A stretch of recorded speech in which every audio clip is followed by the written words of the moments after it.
Et si une super team faisait son apparition du côté de la Belgique? C'est le journal Atlas News qui a annoncé le projet au moment du Tour de France. Pour que vous compreniez, dites-vous que tout part des difficultés de sponsoring d'une équipe mythique, la Lotto. Depuis le retrait de son ex-sponsor Destiny en fin de saison 2024, la loterie nationale belge est désespérément à la recherche d'un co-sponsor pour prolonger la vie de son équipe. Seulement, les recherches s'avèrent beaucoup plus difficiles que prévu. De l'autre côté du ring, on trouve une autre équipe belge, la Intermarché Wanty. Moins historique que sa compatriote Lotto, la Intermarché est actuellement la plus petite équipe du peloton World Tour en termes de budget.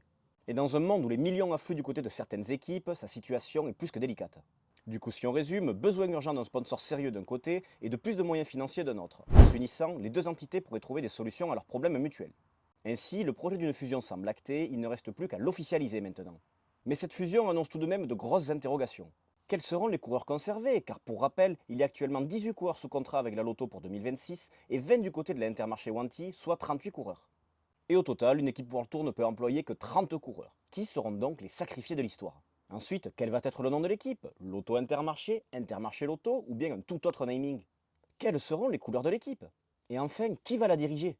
Car que ce soit Stéphane Lowe du côté de la Lotto ou Jean-François Bourlard du côté de la Intermarché Wanty, tous les deux sont de très grosses personnalités du milieu.